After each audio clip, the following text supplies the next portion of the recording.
Hi, East Texas. Thanks for watching CBS 19 Plus. We're about to get hot here in East Texas. The heat is about to get turned up a notch or two.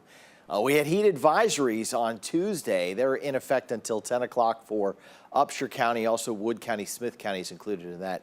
Gregg and Rusk County, Cherokee County, Nacogdoches County, Angelina County, San Augustine, and Sabine counties also included in this heat advisory till 10 p.m. Tuesday. To the west, Emory, Athens, Palestine, Crockett, Groveton, your heat advisory goes until 9 o'clock on Wednesday.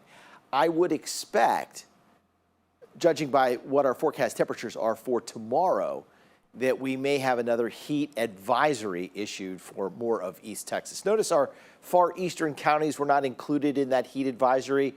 More cloud cover over toward Carthage, over toward Center, over toward Marshall and Linden, keeping the heat advisory criteria slightly below that magical 105 number. So we didn't quite make it there today. Because of that, no heat advisories there. But as the week goes on, I expect all of East Texas to be added into the heat advisory. All right, July high temperatures. We've had one day where the temperature below average. We may end up Tuesday on the 11th with below average temperatures. Otherwise, it's been a hot month with temperatures in the mid-90s, a little bit above average at this point. The average high is around 93 to 94, and we've been above that 8 days.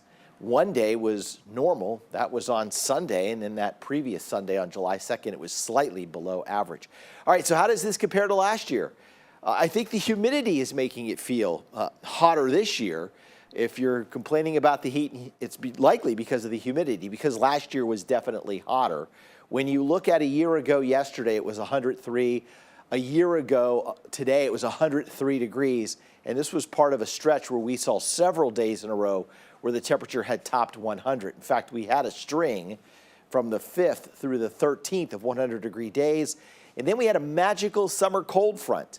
We are hoping for one of those summer cold fronts this month because it looks like we are in a prolonged period of heat and humidity here in East Texas. So by far, last July, a lot hotter with 28 days above average. All right, we know it's going to get hotter this week thanks to this ridge that will be expanding to the east.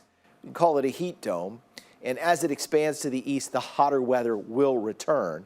Though it looks like the core of the heat could be just off to the northwest, we are still under the influence of this high pressure system through the weekend. Notice how the ridge breaks down a little bit into northeast Texas here Sunday. So a few showers and thunderstorms will be possible near the Arklatex, maybe more so into northern Louisiana. But we can't rule out a shower, thunderstorm on Sunday. There may be a better chance on Tuesday as a thunderstorm complex rides around the outer edge of that ridge and moves into East Texas. I'll show you that in the 10-day forecast in just a few minutes. As for overnight lows, get ready for some very warm overnight lows the next couple of mornings in the upper 70s. And then we're just going to see a string of 78s all the way through the middle part of next week. The average low now is 74. So we're running 4 to 5 degrees above average when it comes to morning lows. And that's going to come with a lot of humidity. So sometimes here in East Texas, during the summertime, you might have a morning where it's 68, 70 degrees, and that's that little bit of a break that kind of eases the heat on us. We're just not going to see that in the coming days. So let's make sure that we are pre-hydrating the night before we head out and do any exercise or work, even early in the morning. With that high humidity and the temperatures close to 80 degrees, the impacts of the heat could come upon us quicker. Daytime highs tomorrow, we have a 20% chance of rain, so with cloud cover. Wednesday's highs around 96, 97 on Thursday, upper 90s Friday and Saturday. Again, more cloud cover and the heat eases just a little bit, so Sunday 97, and we've got a chance for rain. Monday, we're back up to 98, and Tuesday, with that thunderstorm complex coming back into the area Tuesday morning, more cloud cover, I think it can hold our temperatures back into the low to mid 90s. Then we're back to the upper 90s on Wednesday, Thursday. By Friday, we're up to 100 degrees. So rain chances reflected here. 20% chance as the ridge builds in. Then I think we're dry Thursday, Friday. Tiny chance for an isolated thunderstorm on Saturday. Again, as the heat breaks down a little bit on Sunday, 30% chance of rain.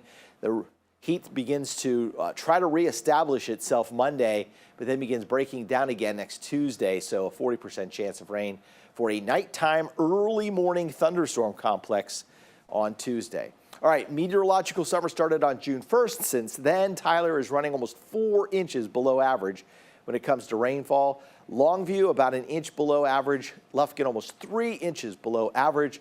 Longview and Lufkin holding on to above average rainfall amounts for the year 2023. All right, next 7 days. Let's break this down for you. We'll go next 2 days, and again, that will include Tuesday.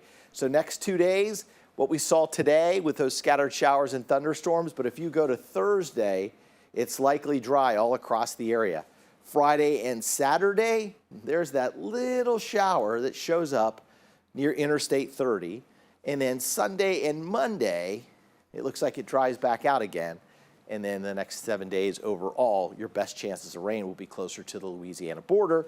And it does look like there will be a thunderstorm complex Thursday, or I should say Wednesday, that travels right on through Arkansas into north central Louisiana. In fact, you'll see that reflected here.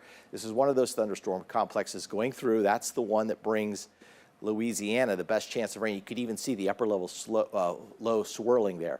Southerly winds taking over, bringing in all of this Gulf moisture. We see that in the form of some low clouds Thursday. They dissipate back to sunshine.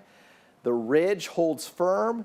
Thunderstorms are moved around that ridge toward Memphis, missing us on Friday.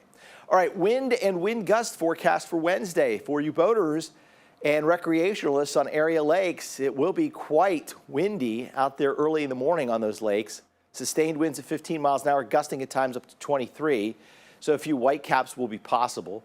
When we go into the afternoon, we're looking at daytime highs, or I should say winds gusting to 20 miles an hour with sustained winds around 13 miles an hour. Speaking of highs, 97 in Pittsburgh tomorrow. Here's that isolated thunderstorm over in Cass County and Linden with a high of 96.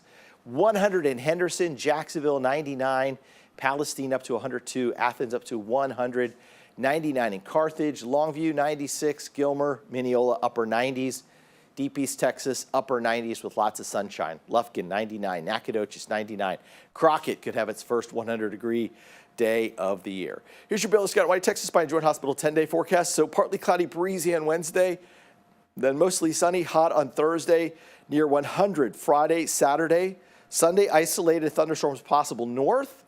Then on Monday, 98 for the high, 40% chance for morning thunderstorms Tuesday. Then back to the heat again with highs in the upper 90s on Wednesday, Thursday, and Friday, and each morning overnight lows in the upper 70s. Thanks for watching CBS 19 Plus. Have a great night.